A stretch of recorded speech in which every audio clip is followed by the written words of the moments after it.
All right. Good afternoon, everyone. I'm so glad the rain stopped in time for us. And welcome to our 4 Strategic Insights series.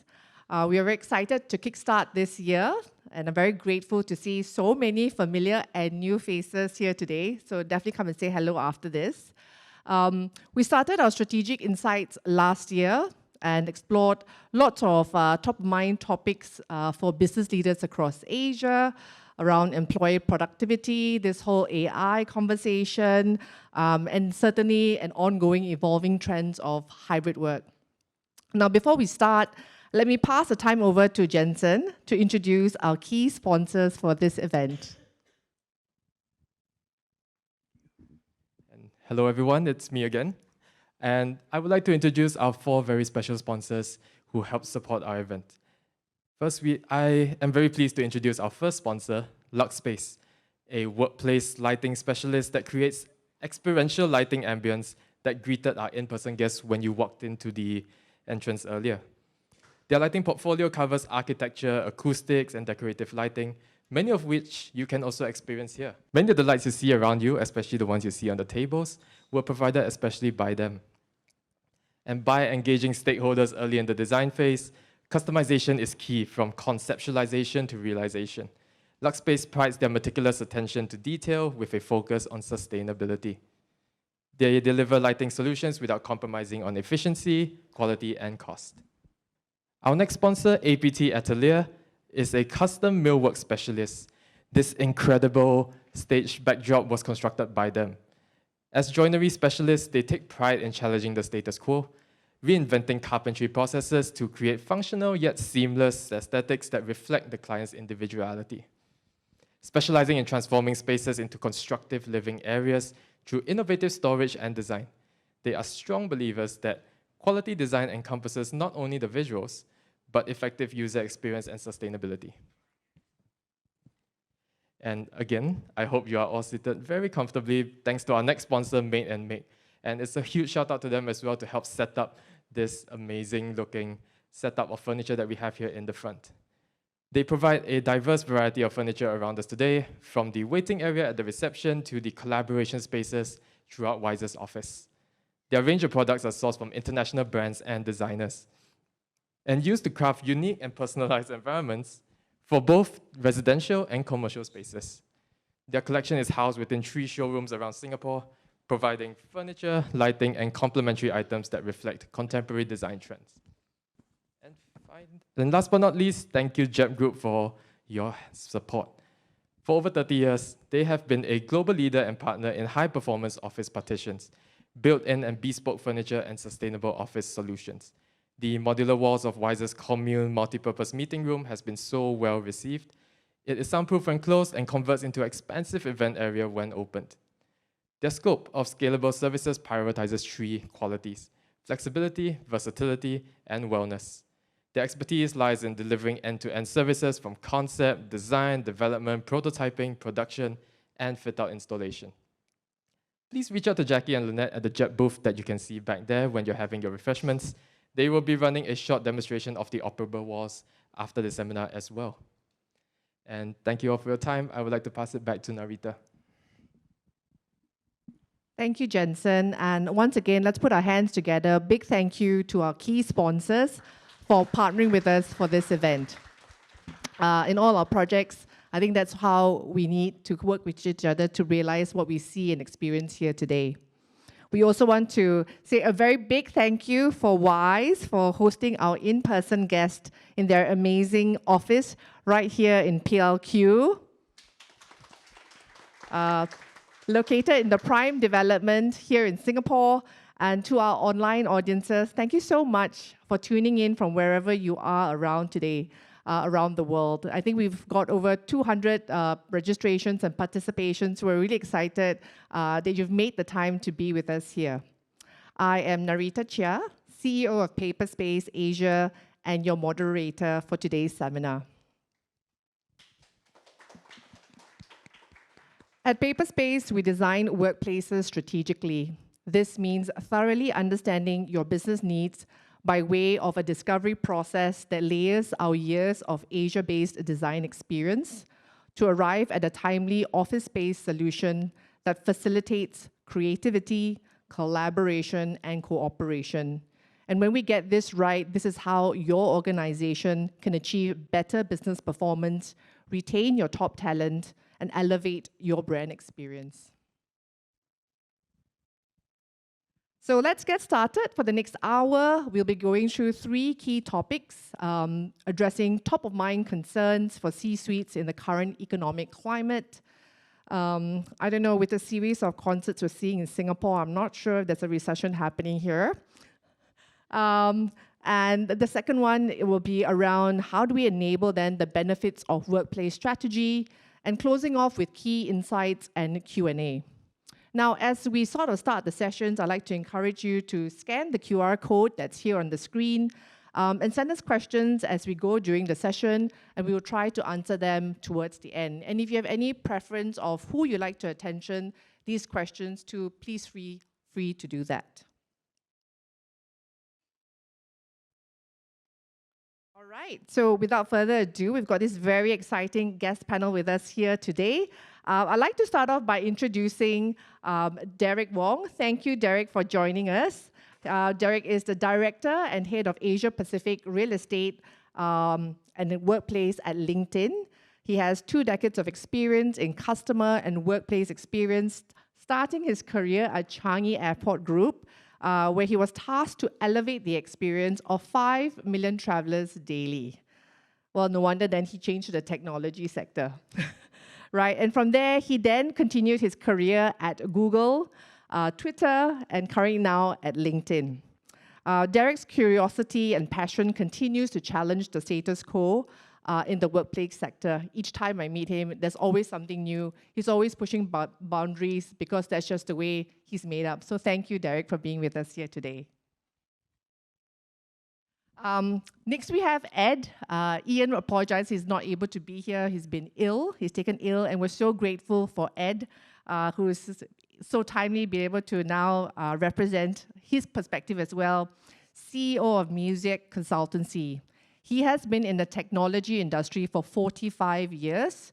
Apparently, this is his 4th recession, so nothing new for him. A very timely speaker for our topic, and has worked across 15 different countries.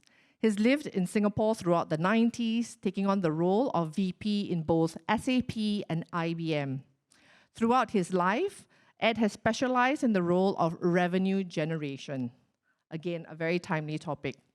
Since the pandemic, he has left the corporate world to consult CEOs across the region to talk about how to grow their businesses in new geographies and changing economic and circumstances. Let's put our hands together for Ed. All right, and last but not least, my very dear guest speaker, Ilyazit Ilyas, Workplace Project Manager for WISE in Asia Pacific. We've worked with Zid for the past 5 years, since they were 50 people, and today they continue to grow and have over 450 people here in Singapore, which is the hub of Asia Pacific. They have transitioned from overseeing regional co-working facilities to managing this amazing hub right here at PLQ. In Zid's 7 years of experience in the workplace, he's navigated different ebbs and flows and constant changes and challenges in the real estate landscape across Asia Pacific, but always aligning strategic tactics with the business needs. Thank you, Zid, for having us once again. So let's start today's session by addressing the biggest questions leaders, all of us, in the current climate. And we're here to talk about growth opportunities in Asia during a recession. As neighboring countries, as you can see, face economic downturns, naturally we will see different rippling effects no matter how resilient our countries are. Since the Great Depression of the 1930s and the 2008 financial crisis, history has proven time and again that companies that were able to adapt, innovate, retain their top talent in downturns were able to emerge significantly stronger. So the question we need to ask ourselves is not how will the downturn affect us? I think it's about how are we going to leverage it for growth. These are top of mind concerns that we have heard from C-suites, different leaders across Southeast Asia. And these are, again, top priorities and concerns in year 2024. The first being consumers tightening belts during a recession, directly impacting sales.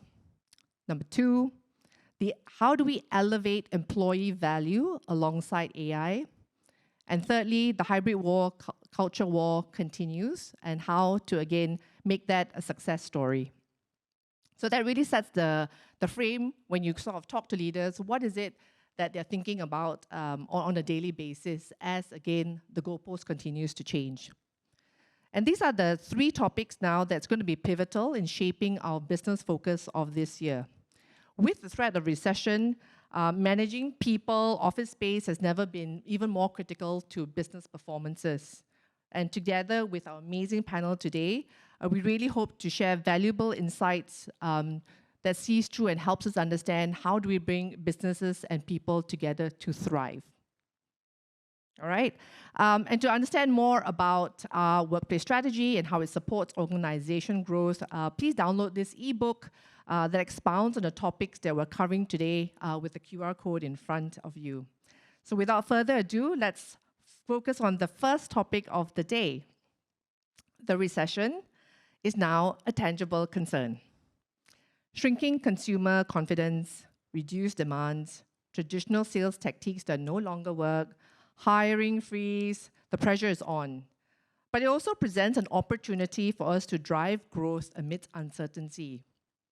And here are some thoughts that we need to now sort of circulate around, which is about how we rethink resource optimization. What are new sales strategies, perhaps, that we need to think about also against reduced demands and the whole ever-present employee productivity and the results that we want to see. So the first question I want to direct is to Derek. With an economic slowdown on the premises of all this, I think, again, focus on opportunities. What are the key initiatives you are working on to optimize cost and improve shareholder value?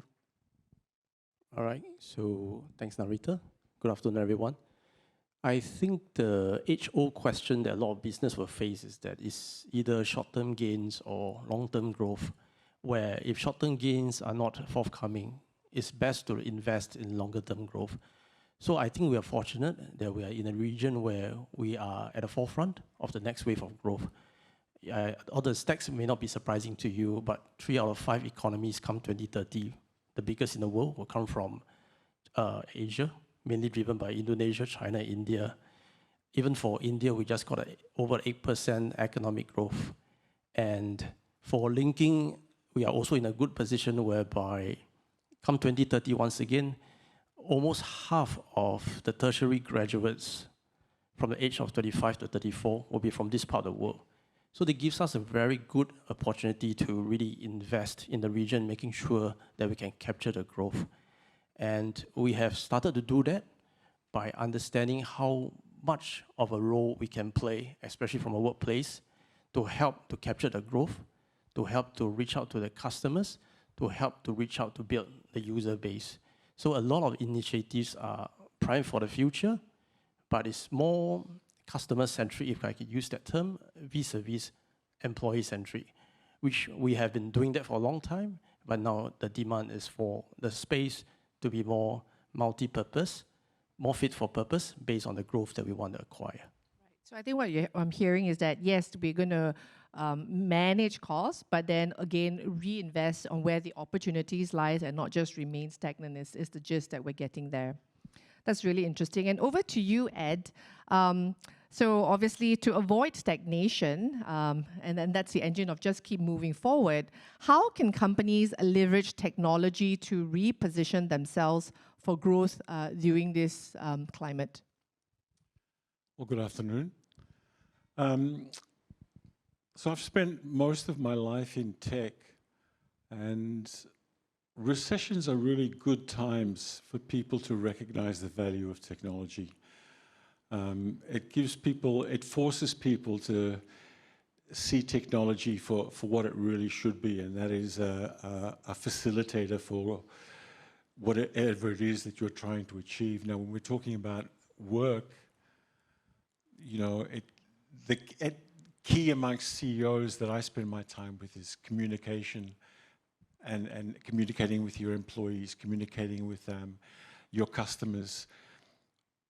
And where I see a lot of people investing now is how do we take advantage of the new communication techniques that are coming about, new technologies that are coming out, to make sure that our teams are cooperating, collaborating, addressing the needs of our customers, being able to communicate with our customers, you know, rapidly, quickly, not leaving them behind. So I think that rather than recession being a time when people kind of go, I'll run away from tech, it's going to cost money. I think this is when they invest in it, but very strategically with specific business goals in mind. And communication for me is one that's at the highest of that list so that they can grow their businesses more effectively and keep their customers happy. Thank you, Ed. I wanted to share another perspective that Ian shared with us when we regrouped with him last week to practice, and I thought it was very insightful. He said technology is just a tool, just like everything else.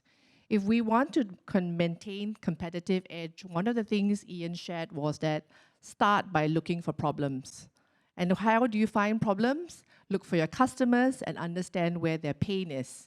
When you understand what the customer pain is, what is shifting for them, that's when you kind of laser focused on what their needs and demands are and what you can do as a division. So that's really step one. Step two then is obviously linking the gaps between division to division to synchronize how we're going to shift and adapt as an organization. And then only step three saying, so what technologies can we then use to plug in the gaps? And I found this just mind-blowing because, you know, very often we sort of say, oh, let's do this, let's do that. But the point is, if you don't know what the problem is, then this is not the time to be doing things for the sake of doing them, but it needs to solve problems so that we can move forward faster. So thanks for that phrase. That was really helpful. And I think as we now kind of frame that into technology, which is a really good segue into the next topic around AI, I promise we're not going to bore you about how we're going to all lose our jobs because we all know we're still here to stay, is that I think this is now a common denominator around adapting to AI. The technology is fast, it's smart, it's low cost. We know it lacks human intuition, and to make meaningful conversations, connections, empathy, problem solving with human beings. I think most of us are sort of in this realm right now, and there's still a little bit of want, reluctance of how to move this forward, and it's almost like FOMO, right? We better get on with it or we're going to be left behind.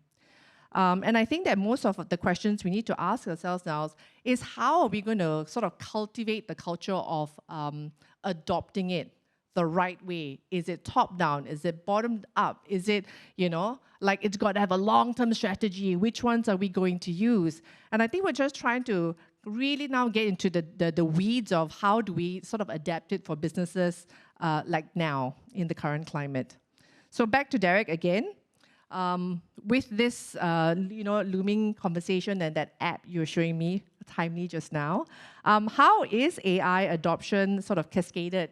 Is it a new way of working that you're seeing, and are you using it to manage your projects more effectively?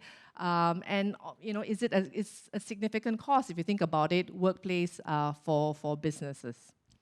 I think the key is to recognize that this is not new. There were occasions in the past where we have new technology that is a game changer. Think about the times you got your mobile phone, think about the times that you were introduced to PC. But the great things for those occasions that we readily adapted to it, it became integrated and we knew how useful it is. AI is a little bit different, I feel, is because I think there's a lot of chatter. People is circling it. They know it's the new reality, but we need to spend enough time adapting to it. And why do I say that? It is a tech that doesn't have a direct use case. It can be very personalized. That once you use it, you discover for yourself that certain areas can work for you. So to use it is to go to the level to understand how it works for you, and then you think about it at scale. So we are adopting it, And we adopt it by getting our people on it. And our parent company, Microsoft, also makes it a point that we get access to Copilot early on. So it becomes a way of our life in the workplace. And intuitively, you start thinking, whether can I do more or do differently with what I have? And this is where ideas flow. And this is where you can get productivity gains as well. Yeah, really interesting. So Copilot, it's right there. I'm not very good at it still. So over to you, Ed. How do you think employee roles will now evolve once companies start to integrate AI to automate some of these processes? Kind of let me start off by saying that in all my time in IT, there's been so many changes and so many evolutions and revolutions, and at every single point, the world was going to dismiss all its workforce. And that's all you read about, and it never happened. And I think every time you pick up a newspaper or you look at an article, it's all negative about AI. 9 times out of 10, the talk is not about the value that AI brings, but about how many people are going to lose their jobs. A point that was just raised is I think the majority of people don't yet have any clue to what degree we can use AI to benefit our lives. And so a lot of the CEOs that I'm working with are encouraging, as we just talked about then, are encouraging their people to use it, are encouraging their companies to try it out, to see what value it can bring. I think we're a long way away from thinking it's the end of the world. We're all going to be out of work and sitting around watching Netflix for the rest of our lives. It's a tool. I'll give you a perfect example. I write a lot of articles almost daily on LinkedIn. You can now sit down, use an AI tool, and the AI tool will write a LinkedIn article. But you still have to sit down as an individual and go through that and put your spin on it, put your personality into it. It's taken a lot of the boring aspects of the article away, but it hasn't removed me from the equation. So I think at some stage in the future, we can sit down and debate whether or not it's a negative thing or not. But at the moment, to me, it's progressive. It's another tool. It's a very powerful tool. It's one that we need to devote time and effort and energy to study and explore and see how it benefits not just our employees, but our businesses as well. I have to admit that as the CEO of Paperspace, it makes me very nervous to not sort of push people to move there, right? I think my poor CXOs got the brunt of it. What are we doing? What is our strategy? What is the L&D program? How are we starting? How are we doing it? And I guess I think the answer in some of the events that I've been part of, I realized that I don't think we need to overthink the strategy. I think we just need to try, right? And it's going to be both a top-down and a bottom-up approach. And unless I try and I see how I can do my work faster and I can show my team, guys, I'm already done. We're already 2 days ahead. Why are you taking so long? I'm just, it's a prime example of if you don't lead by you showing how it can be done, then how can you expect it to help the business? So this has been a real eye-opener for me to see where the inefficiencies are happening, or rather the speed in which I can do something and the quality in which we can achieve. And then the culture of adoption, I feel the next stage is for us to say, okay guys, so these are the tools that we've now sort of agreed upon. We can't test everything, but we then need to create a culture and a safe space for the team to try and fail. But very importantly, how and where are you sharing the success stories? Did you know that when you do ChatGPT and you do the usual spiel, you could type in, too generic, give me something more provocative? I didn't know that, but I learned it over an L&D program that we ran.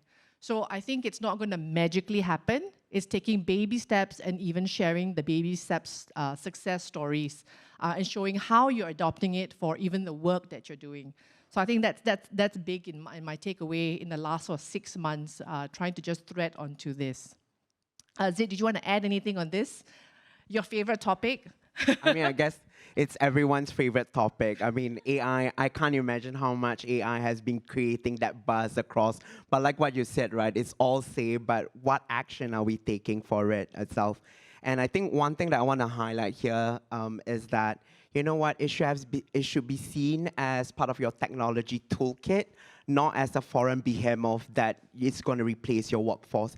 Think of it as a material that you can use to enhance your existing processes. How can that speed up? And then leave your employees to really look into, expand their mind, and use that time that they have freed up into other critical and creative thinking tasks itself. So this is something that definitely I encourage you all within this room to think about, like using it as a friend, as a tool, not as a foe itself. At WISE here, as a cross-border payment solutions itself, we are definitely, I mean, that is an area of interest for us itself, and we are definitely looking into how it can drive us closer to our business mission. Beautiful. Thank you so much for that. And with that, obviously, we want to come back into this whole topic of how do we pivot businesses. And while that's happening, this hybrid work models keeps moving. So lots of moving goalposts, right? So growth and performance really goes hand in hand. And how organizations navigate the complexities of the business, BAU, hybrid work models all really need to come together. It's not one thing from the other, it's one thing.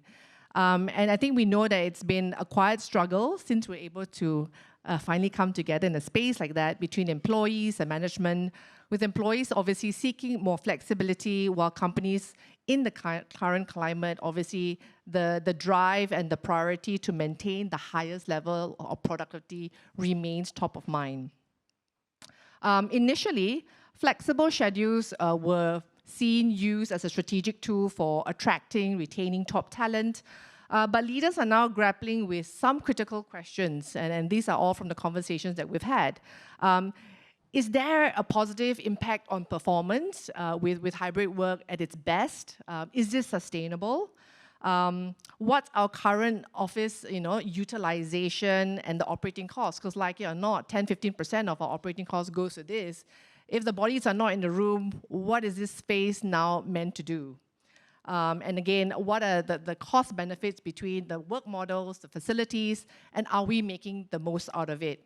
We talked about creativity, communication, problem solving. Yes, we can do a degree online. I think the question is, when you're coming back to work, if you're in the right place, but the wrong time with the wrong people, are you able then to achieve the same results? So that's really what we're trying to come back into. So I think the question to leaders now is, how are you determining what your workplace objective is? Is it good enough? Is it time to sort of amplify it? And if it is, what are you doing about it? So to Derek, who's gone through so many different facets of workplace and customer experience, you've seen so many evolution of the workplace experience. I've been with you in Google sort of 3.0. And many, many transformations over the past decade. So how do you see real estate and the workplace continue to evolve? Does it need to evolve to support user and business needs? So what's next? So maybe I can, in my own opinion, call upon my experience in the tech industry, especially in Google. When they started, it's about having a different sort of environment compared to a traditional environment so that people can be a bit more creative, can work a little bit differently to achieve different results.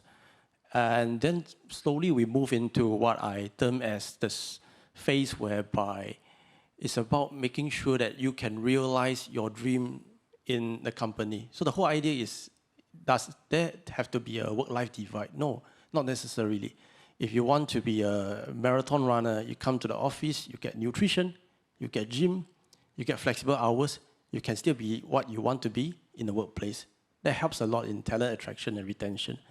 I think the third phase post-pandemic is that ultimately talent attraction is important. And what is important for those talents? They want the flexibility. So hybrid work is here to stay. And with that in mind, it's about how is the space going to work in the use cases that people are coming back for.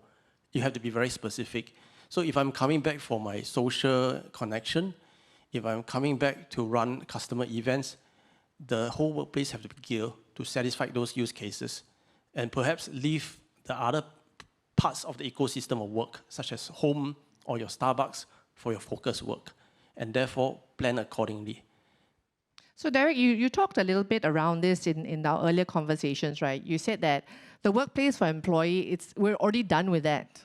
We now need to shift gears and talk about the customers. So could you share a little bit around what that means? What was LinkedIn doing think about customers? Because to me, your customers are all online. So it was just interesting to hear when you say, my facilities are beyond my employees, it's for our customers now. Could you share a little bit about that? I think for the longest time, a lot of companies like mine, we built for the employees, and we're still doing that. But the latest thinking is that post-pandemic and the fact that the whole talent retention strategy is we need to give people what they need, which is hybrid work, means you're not going to get a kind of return rates like you used to have. So there's better way to think about it. So what do I do next? It is a pivotal year.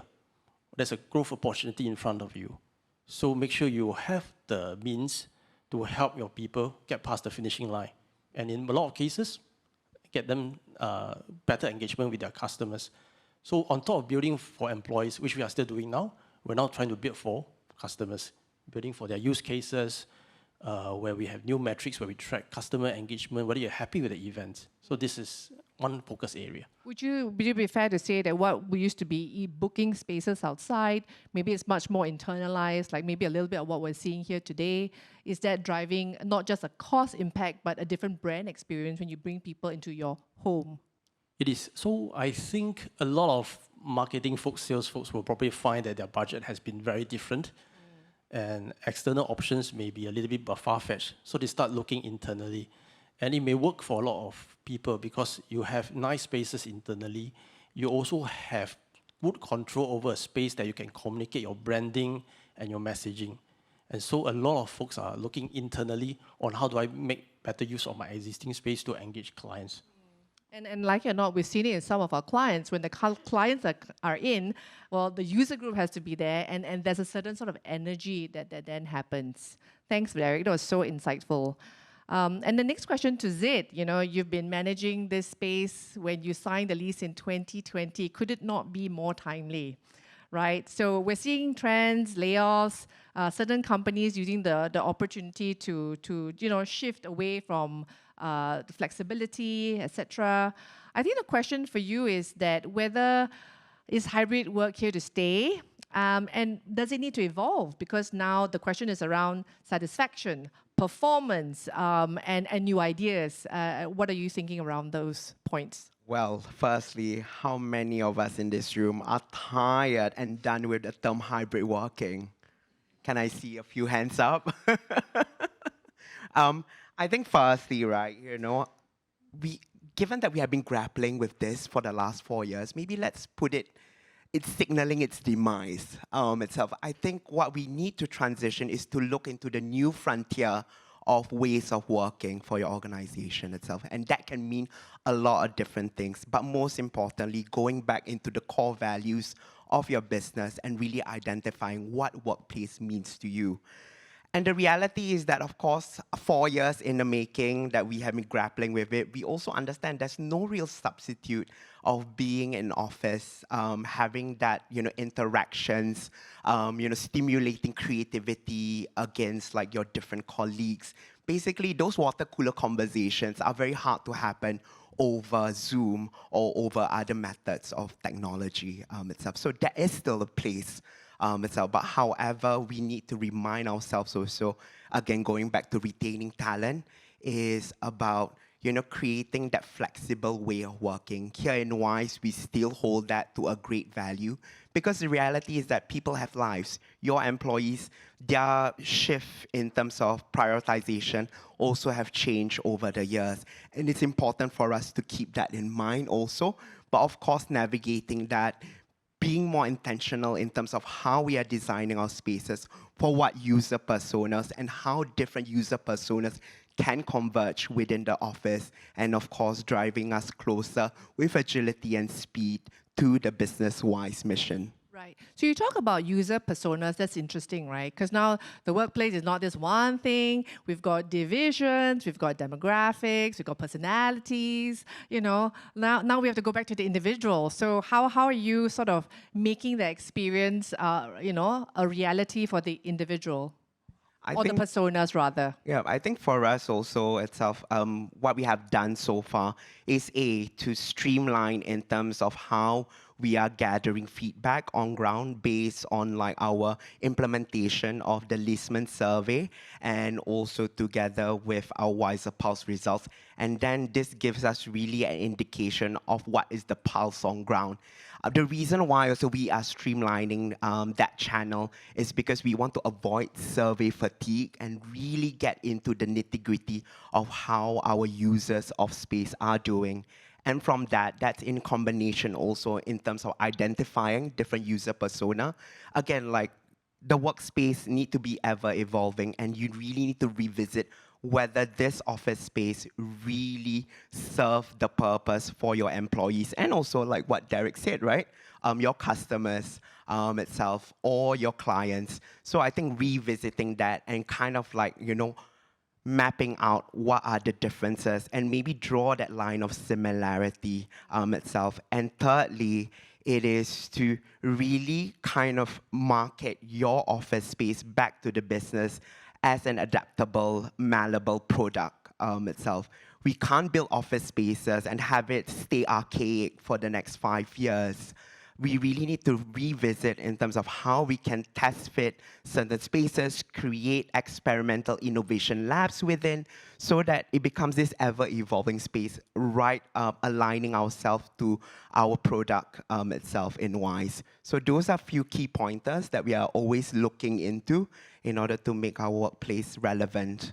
I love that. I mean, I think that it's easier said than done. We like to think that there's this one finite thing and we do that and it's going to take us for the next 10 years. I think what you're saying is, no, I think we need to be ready to change and not be fearful of that. And maybe in doing so, we're going to create like the conversations that need to happen, why certain things are not working as well.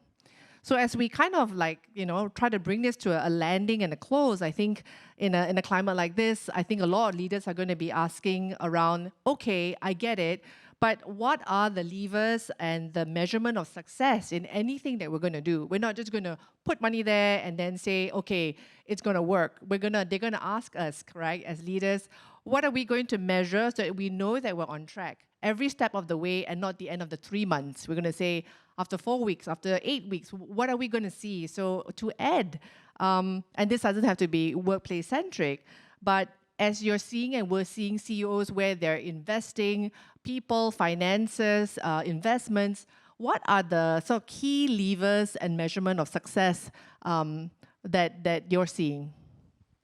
Well, I don't think anything's changed. It's similar now to what it was in the past. I mean, companies still want to keep their costs down. Companies still want to increase their profitability. That equation still stays the same. What's changed, so I'm a baby boomer, right? I hate saying that, but so we all went to work. We went to work in the office. Supposedly we were supposed to be incredibly productive. We were not.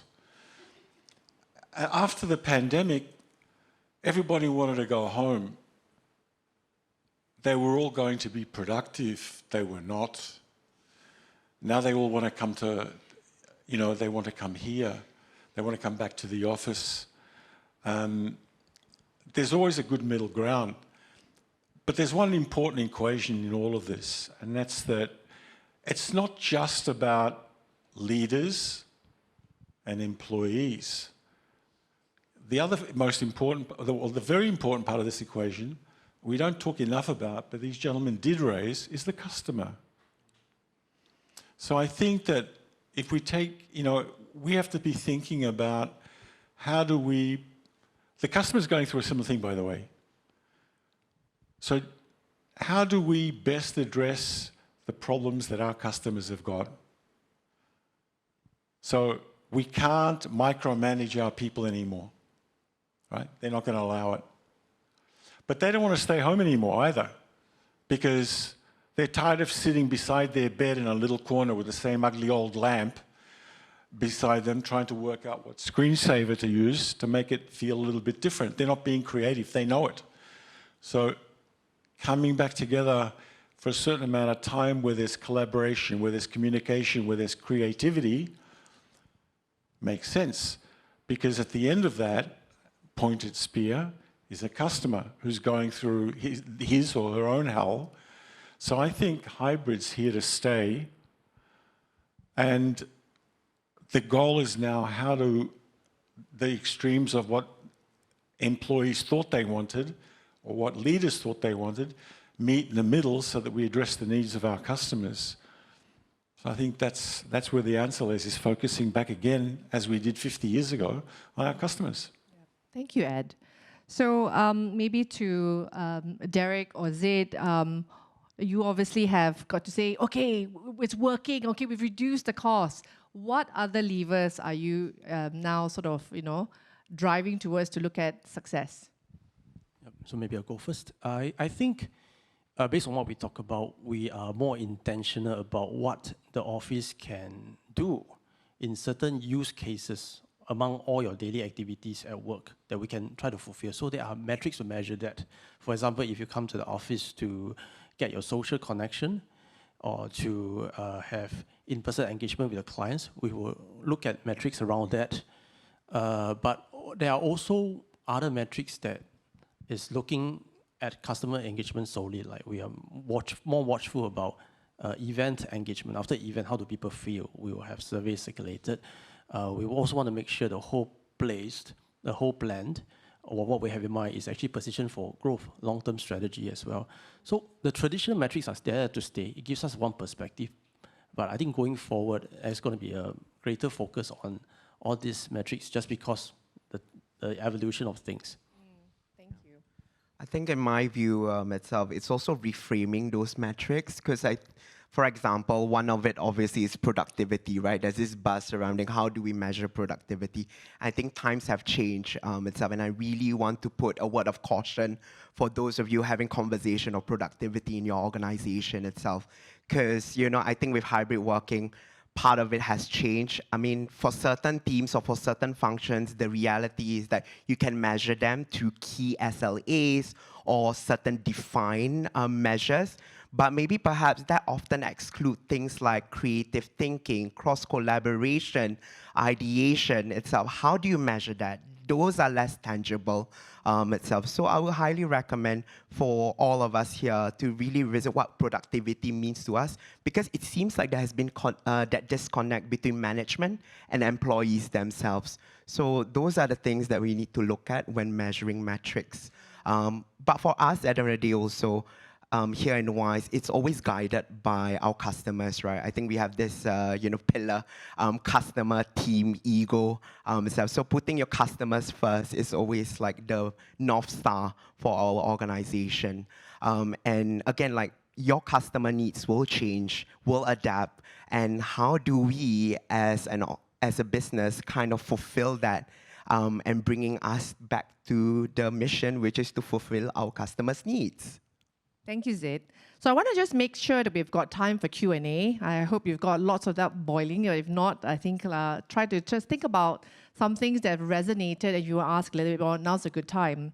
So I want to just say a big thank you again, hands together, for Derek, Zid, and Ed for being with us here today. And I really hope some of these insights have maybe provoked you to think about things, and maybe you want to provoke them back. It's a good time to be doing it. I just wanted to maybe sort of land this a little bit on what are the top 3 things that we've heard. It seems to be that time and time again in the climate of saying, okay, we want to be agile, we want to be adaptable. I think the point is, don't start with the solutions because we're navel-gazing. Start with what's the problem, and the problem lies with your customer, and start there. Because I think once we understand that, then you understand what's hindering you from being the first one to that line, and then putting your resources in the right place and seeing the impact, well, we hope, much quicker when you prioritize it. The second one I think that's resonated across is a lot around individual and business needs now trying to kind of bring that together. So one is, if we don't understand what the challenge is, we don't understand the problem is, then nobody can do anything about it. So if we make it much more of a circular conversation, here's a challenge, our team, how we're going to solve it, and make it a collaborative effort. I think that's where then the focus of coming back to do what by when becomes perhaps a bit clearer as a North Star.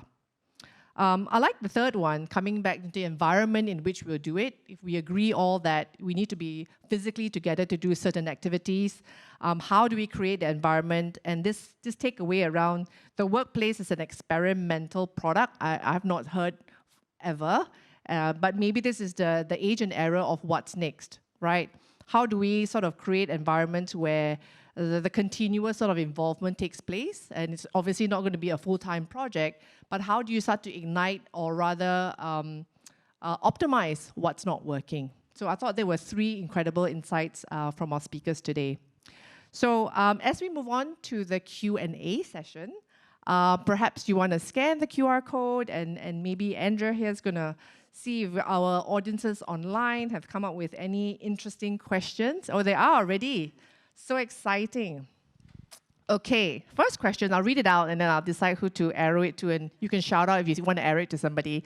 The first question is, are organizations still spending budgets as part of their strategies to retain and attract talent? Ooh, good question. Who wants to take this one? Well, I mean, if it's pertaining to workplace, I can definitely attest to that, right? I think the reality is like, it's not about cutting budgets per se, because budgets are going to be budgets. That's how it is. It's about how do you maximize the budget. That's always the bigger question. And I think also having those conversations with the business in terms of if we need to lever the budget, like what is the value add? Is this adding to the business? Be it creating individual workspaces that are more heightened, that are more sustainable, and also, of course, including everyone with different disabilities and different needs. I think once you have that satisfaction level, with the employees using the space, then you can go back to the business in terms of like, hey, we really need to invest on this to create the optimum experience. Again, like here in WISE, we have, especially within workplace, we have this pillar in terms of creating an irresistible, wiser experience or employer experience. And this is how we also navigate those conversations surrounding budget. I mean, the reality is that, of course, it's all about optimizing the budget at the end of the day. Okay, thanks. Yeah, can I, I think that's really, I totally agree with that. I think that for the first time ever, I'm used to people hiring when there's a need. And in these last 2 years, I've worked for organizations or consulted for organizations who are hiring for talent and then finding the need. They're out looking for talent. They want that talent. And then they're looking at ways they can adapt, that they can. Someone used that wonderful word, pivot. I'm going to use it today for the first time ever. And they're pivoting because they've recognized this need. So there's been a shift where the talent's coming first. I can get a really good person. I'm going to get that person. How do we pivot now to take advantage of that person's skills to be able to better address the needs of our customers? So that's a new thing that's starting to appear, certainly in the Philippines and some of the countries there. Nice. I like that. And I think I like to vouch for that. I think it's, for the growing teams, it's a great opportunity because there's talent out there and they're getting bored and they're like, okay, we could keep it. But then the really good talent, they're like, oh, well, what's next? Are we going to be in a place that's just about not doing anything new? I think that's an opportunity. This one comes back to this whole third point, which is about the workplace as an experimental one. It's provoked this question. I think, Zid, this one's for you, and maybe for you, Derek, because you've also seen it as a multi-purpose now. Wouldn't an ever-evolving space mean constant disruption to the workforce?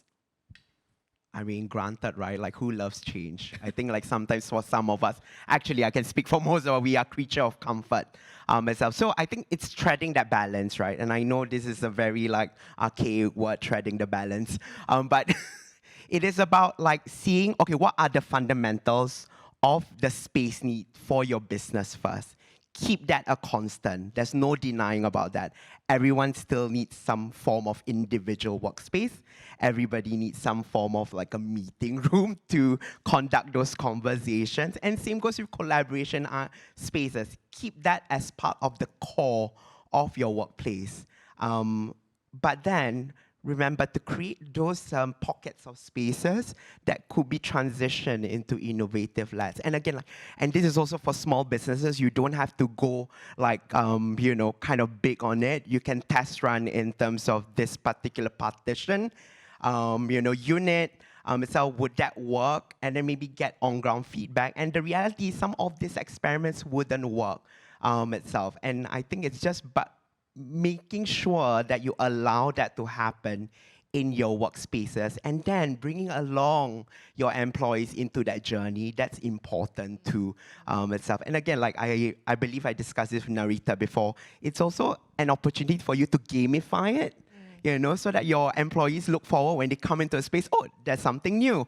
Like maybe that is gonna be a value add to the line of work that I'm doing itself. And you create that experience, and then if, let's say, that experiment goes well with the backing of our employees experiencing it, then you can make that informed decision. Okay, let's do this. Let's try, maybe invest in our pockets of spaces, that particular, feature. Yeah. Thank you so much, Zed. Do you want to answer? You have another perspective on that. Will it be disruptive? Similar perspective, but I like I like to link it to the point that we talk about that the problem must lead the solution. So in this case, it can be a little bit of the cart before the horse. When you have changes, what's driving it? When you have multiple changes, there must be many needs that's driving the change. The beauty of a good design is when your user goes to the newly designed space, intuitively, he uses the space the way it's meant for. So he knows that it solves a problem that he has. So when you have a lot of changes, it's probably due to a lot of user needs, and therefore, they will not walk away and say, oh, this works for me, but I don't like the change. So I think the key is to know what drives those changes, and then there's nothing beats good change management as well as employee involvement to let them embrace it. And if it's done right, it will not be disruptive. It will be actually conducive for whatever you want to achieve. Yeah, I do agree with that. It's really and once you have that reason behind it, right, why you're implementing this, also it's easier to bring along that narrative to your users, in this case, your employees too. So I've got this what we call a double shot sort of question. And I like it because I think it's obviously provoking a lot of thoughts here. It's a two-pronged question, which is cost is increasingly exponentially. Cost is increasing exponentially, and budgets are decreasing. So how do we find that balance? It says productivity, but I'm not really sure. But I guess it's with things going up, budgets going down. How do you find that sweet spot? I think is a question.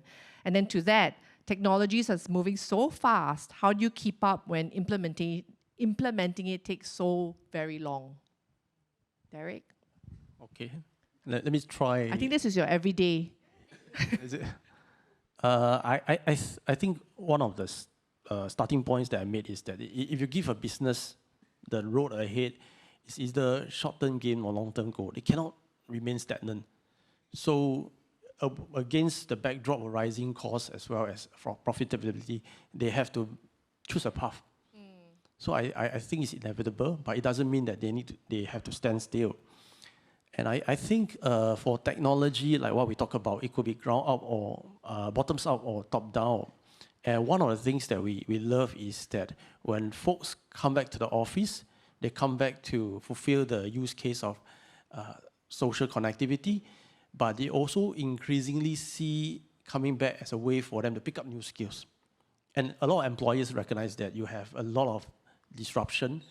Cycles of disruption are getting more rapid. So see this as a chance to upskill them.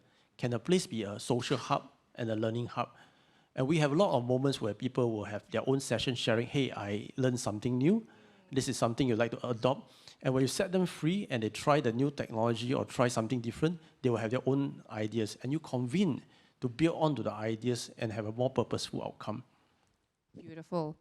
So another very complicated question. I think it's very real, right? These are the questions I think most leaders grapple with. I will probably take this as a last question before we close, because we've reached our time. How can companies effectively balance cost-cutting measures like reducing footprint in the case of this very expensive real estate here in this country, while implementing hybrid workplace model, desk sharing in brackets, that actually fosters a sense of belonging? So again, how much do you reduce? You know, how do you find that sweet spot? How do you measure that? How do you know when you've too much, too little, and that's again constantly moving? That is the question. I mean, honestly, I don't have the perfect answer for it, because I think for us also, it's really understanding like what other space need and define, and kind of connecting that back with the business goals and also the employee experience, isn't it? And I think like you are going to see a bit of, you know, change or shift in between these levers itself. But I think it's more on, first thing first, have you any system or any measure in terms of, you know, measuring the health of your office? It needs to start with that first. I think if we don't have anything to measure, then it'll be very difficult for us to, you know, kind of make those improvements itself. So I think let's start with that. Start small first with that. Okay. Maybe I add on. I think the key thing is also, how do you see real estate? If it's a cost center, it will always be a cost center. If you see that this is a pivotal year and you can use all the supporting resources to help you get your goals, then you will create different use cases for that. And that shapes people thinking a bit of how they want to measure the success of that space you want to acquire, or even be more thoughtful about letting go. Really, really good. I think it's like framing a problem to what are we not doing to harness it, is I think what you're saying, Derek.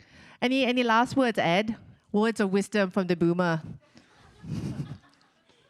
You owe me for that remark. I think that, you know, for me, it's always a case of putting the customer first. That question is brutal, because it's a kind of, how long is a piece of string, right?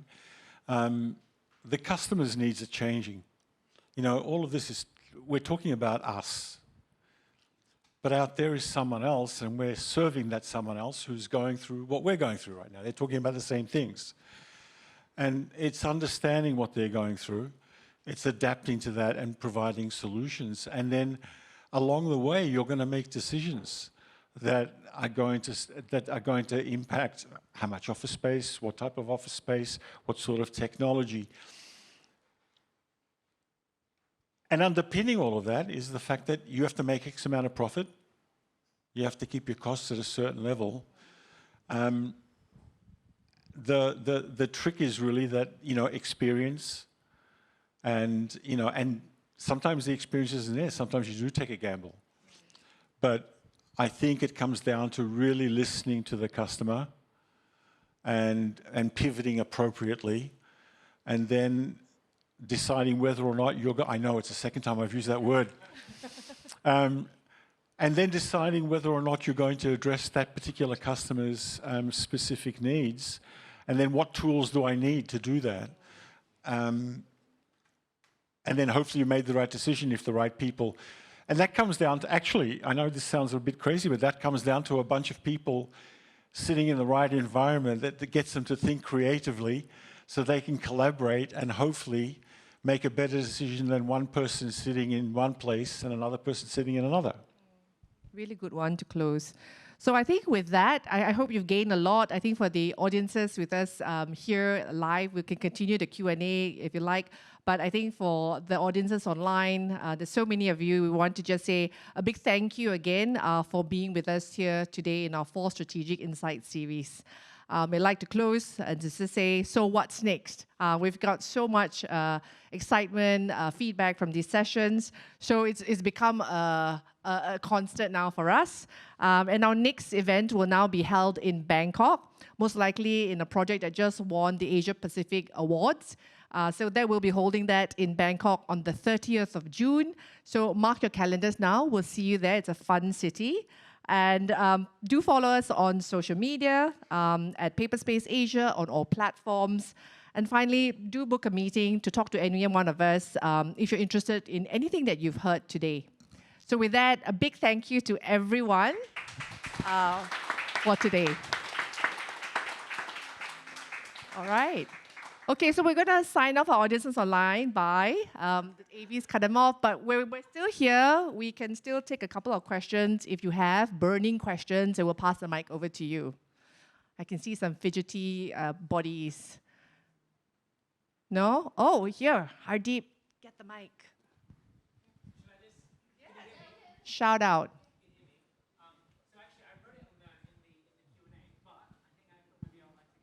I think he needs a mic.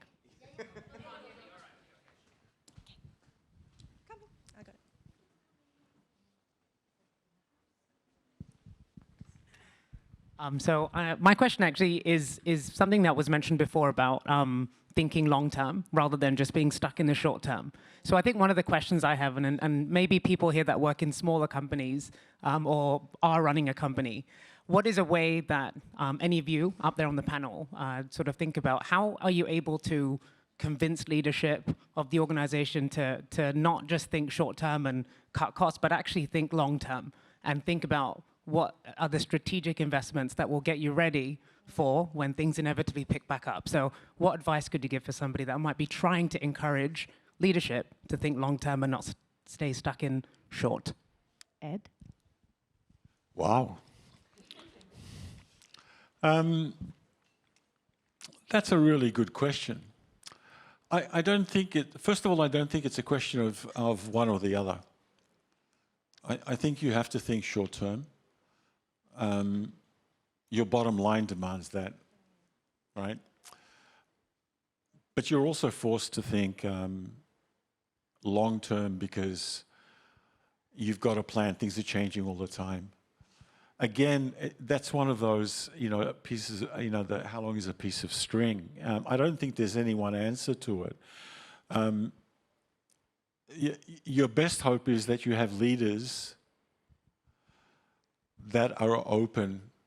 So in my life, I've worked for leaders that, by definition of being a leader, meant they made the decisions. So the answer is you got no chance, right? In the last few years, I've been lucky enough to work with people who are open to cuckoo-ness, to craziness, to talk. Let's think. And I think that if you can find those people, and if those people have got some collaborators around, I think the answer lays in that. I think it's not just one, one person's good, a few more is better. But amongst the people I'm meeting, the people with open minds are more and more, because in the last 10 years, we've seen companies that, at that particular moment were going to last for 30, 40, 50 years plus. They were gone 5 years later, right? And so the newer leaders, us oldies, probably don't think that way anymore, but the younger ones are coming up going, the world's going to be different maybe even in 18 months. So I think your chances of achieving your goal are better now than they ever have been in the past. I don't know if that answers your question. I mean, I don't know what you guys think. I like to take that question because we do invest, and like Ed said, more in the short term. And this is how our take is in. We have a long-term vision, right? But we have to do short-term investment to get short-term ROIs. Then we build cash flow, then we do the next second bigger thing. Then we ROI it, and then we get to the long term. But if you ask me to say, hedge this one thing and invest, I don't know, let's say 100,000 on I shan't name names, system, because next year you'll be ready, your engine is ready, it's going to be the first thing out the window. I'm not interested, because I'm interested now, how am I going to grow my audience? How am I going to grow my customer profile? How are we going to get the teams excited about doing the things they do? And when that happens, revenue generates the next thing, then the next thing. And then we're going to be big enough that then we can say, we need the systems now, we have the money to do it. So that's how I see it as a business owner. I think when your leader wants to speak to you and ask you questions like that.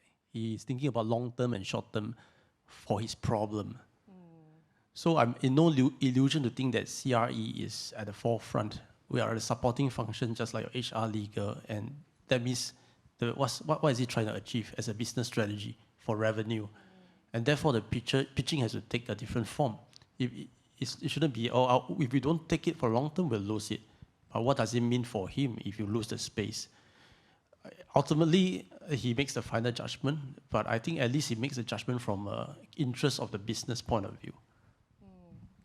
And where, I mean, of course, going back to with CRE, right, we have a bigger seat at the table now with our business itself. And I think one thing, the reality is our function is also assessing those needs, assessing those trends, and then, of course, compile it and package it and deliver it to the business leaders so that they can make the best informed decision also. So that's part of the process, as what Derek mentioned. Okay, I guess it's a wrap up then. I think it's drinks time. Thank you so much, everyone.